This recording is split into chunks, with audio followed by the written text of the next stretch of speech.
बच्चों, जहाँ तक बताया गया था शनिवार को श्रद्धामन जयशंकर प्रसाद जी की रचना है, कामायनी से लेकर के इसमें काव्यांजलि में श्रद्धामन शीर्षक देकर संकलित किया गया। उसके आगे आप देखेंगे श्रद्धामन जहाँ तक बताया गया था उसी के आगे आपको देखना। श्रद्धा जी कहती हैं, कौन हो तुम वसंत के दूत, 6 ऋतुएं होती हैं एक वर्ष में, वसंत, हेमंत, शिशिर, ग्रीष्म, वर्षा और शरद। वसंत ऋतु को ऋतुराज कहा जाता है, सभी ऋतुओं की राजा होती है। तो श्रद्धा जी कहती हैं, कौन तुम वसंत के दूत, विरथ पतझड़ में अति सुकुमार, किसी वृक्ष के पतझड़ हो जाए फिर भी वो वसंत ऋतु में बड़ा सुंदर लगता है, ये कह रहे हैं। घन तिमिर में चपला की रेख, तपन में शीतल मंद बयार, ये मनु जी कह रहे हैं।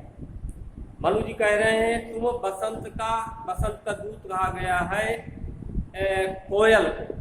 कोयल जो है बसंत के आगमन की सर्वप्रथम सूचना देती है। तो आप कौन है? बसंत के दूत बनकर आई हैं। पतझड़ हो गया है, पतझड़ भी आप सुंदर लगती हैं, आपकी आवाज बड़ी मधुर लगती है, बहुत प्रिय लगती है।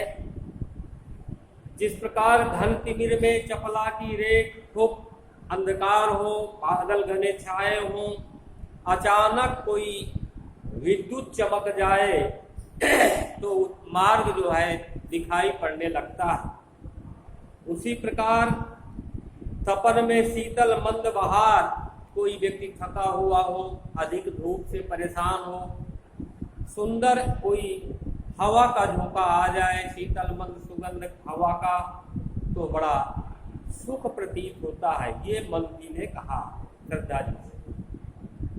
अब श्रद्धा जी कहती हैं, लगा कहने आगंतुक व्यक्ति, क्योंकि मनु जी तो एक स्थान में स्थिर थे ना। श्रद्धा जी आई थी गंधर्व देश से भ्रमण करते हुए, प्रकृति का निरीक्षण करते हुए। तो श्रद्धा जी कह रही हैं, मिटाता उत्कंठा सविशेष, आपके अंदर जो विशेष प्रकार की जिज्ञासा है कुछ जानने की, उसको मैं समझ रही हूँ।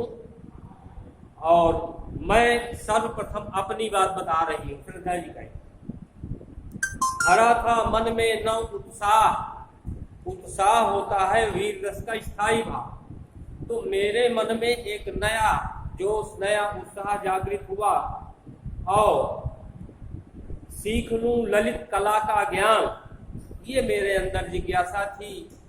ये ऐसा मालूम हुआ तो मैं जो है अपने गंधर्व देश से ललित कला को देखने के लिए, सीखने के लिए वहां से अपने देश से, अपने घर से निकल पड़ी। इधर रह गंधर्वों के देश, पिता की हूँ प्यारी संतान। संकेत किया कि इधर आप देखें, इधर गंधर्व रहते हैं, वो गंधर्वों का देश है। उस गंधर्व देश की मैं राजकुमारी हूँ और मनु जी मैं अपने माता पिता की मात्र एकलौती संतान हूँ। दृष्टि जब जाती हिमगिरी ओर, जब मैं हिमालय पर्वत की ओर दृष्टिपात करती हूँ, देखती हूँ, तो प्रश्न करता मन अधिक अधीर, मेरे मन में अनेक प्रकार के प्रश्न पैदा होते हैं और उन प्रश्नों का उत्तर जानने के लिए मेरा मन बेचैन हो जाता है। धरा की ये सुगुड़न सिकुड़न भयभीत, पृथ्वी जो सिकुड़ी, सिकुड़ने का मतलब है कहीं पर्वत है, कहीं नदियां हैं, कहीं नाले हैं, कहीं कुछ है ना। इस प्रकार की जो जमीन है, ये कहने का मतलब श्रद्धा जी कह रहे हैं कि पृथ्वी किस भय के कारण सिकुड़ गई है, इसमें सिकन क्यों आ गई। हाँ, कैसी क्या है पीर, अरे इसके अंदर कैसी पीड़ा हो रही होगी, ये कैसा तकलीफ महसूस कर रही होगी हमारी पृथ्वी। बढ़ा मन और चले ये पैर, ये सब देखने के लिए मैं जो है मन में उत्साह जागृत हुआ और ये पैर अपने आप निकल पड़े अपने देश से। शैल मालाओं का श्रृंगार, मैंने देखा कि छोटे बड़े तमाम पर्वत हिमालय पर्वत के चारों तरफ एक माला के रूप में सजे हुए, जो हिमालय पर्वत की माला के रूप में शोभा बढ़ाते हैं। आंख की भूख मिटी ये देख, आंखों को जो देखना था कि प्रकृति का चित्रण कैसा है, वो देख करके आंखों की इच्छा जो है, भूख जो है, तृप्ति हो गई, शांति मिल गई। आह कितना सुंदर संभार, संभार का मतलब होता है संसार।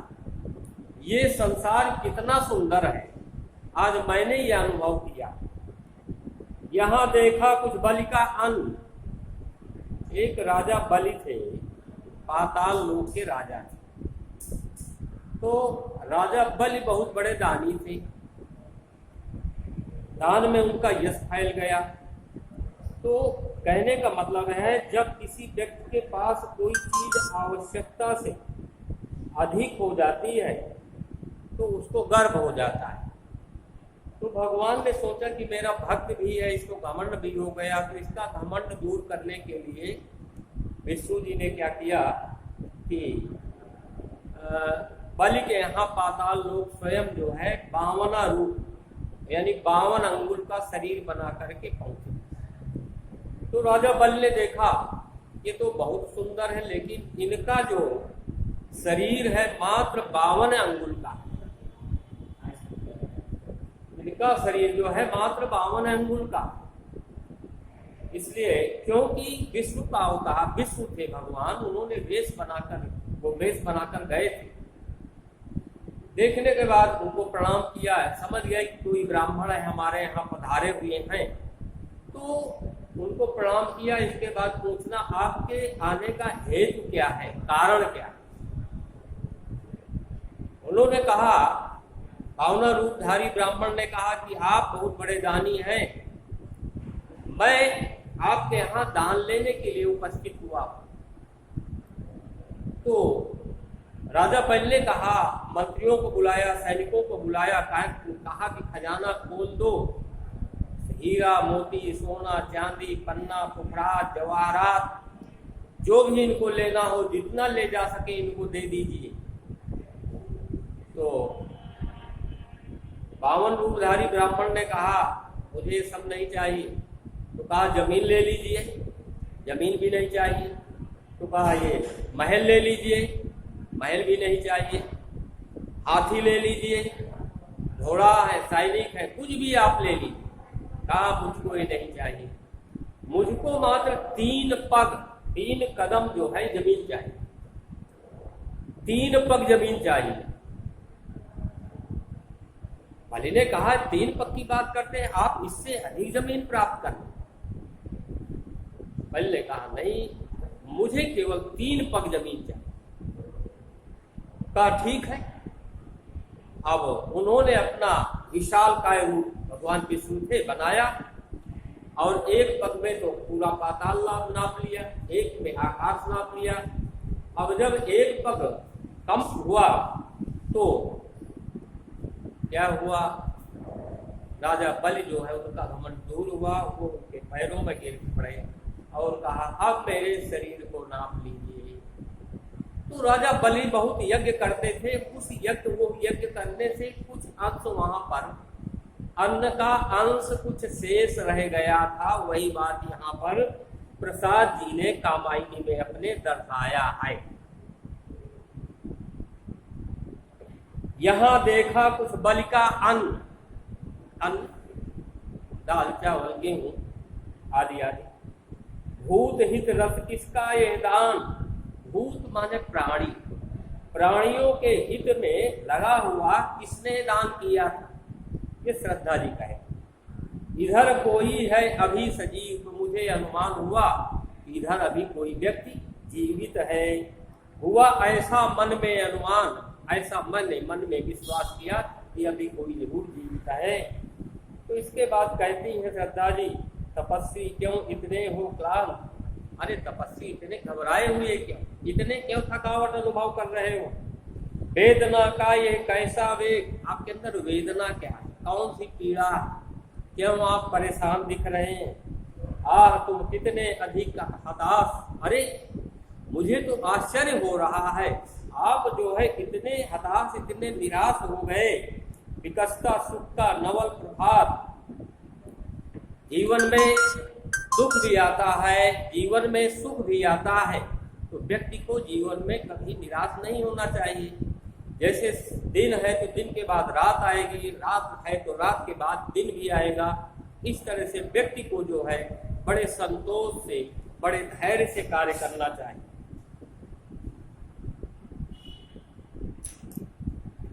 आज तुम कितने अधिक हताश, और बताओ ये कैसा उद्वेग, दुख की पिछली रजनी बीच विकसता सुख का नवल प्रभात।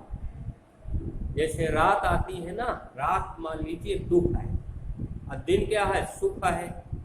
तो ये दुख रूपी रात जैसे व्यतीत होती है, सुख रूपी प्रभात यानी दिन प्रारंभ होता है, तो दोनों के बीच में एक पर्दा पड़ा हुआ है।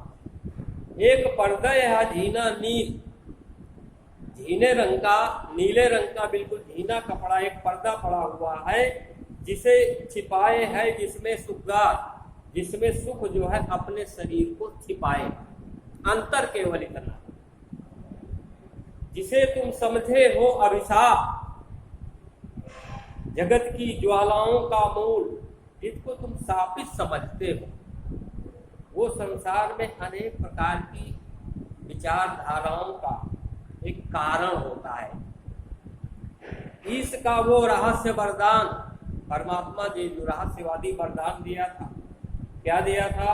कभी मत इसको जाओ, एक वरदान दिया था, इसको कभी भूलने की इच्छा कभी मत भूलिएगा। लगे कहने मन सहित विषाद, मन जो के अंदर जो दुख था वो श्रद्धा जी से बताने लगे। मधुर मारुति से ये उच्छ्वास, सुंदर जैसे कोई हवा का झोंका आ जाए, वैसे ठंडी ठंडी आहें हवा ले करके मनु जी जो है अपना दुख व्यक्त करने लगे। अधिक उत्साह तरंग आबाद, मन में तो उत्साह है, जोश है या उमंग है, मेरे मन में तरंगे उत्पन्न हो रही हैं, और ऐसी तरंगे उत्पन्न हो रही हैं जो कभी जिनको कोई रोक नहीं सकता। उठाते मानस में सविलासित प्रकार मेरे मस्तिष्क में, ये सब बातें। बच्चों आज यही तक, कल फिर आपको इसी पाठ में आगे की तरफ ले चलेंगे। धन्यवाद।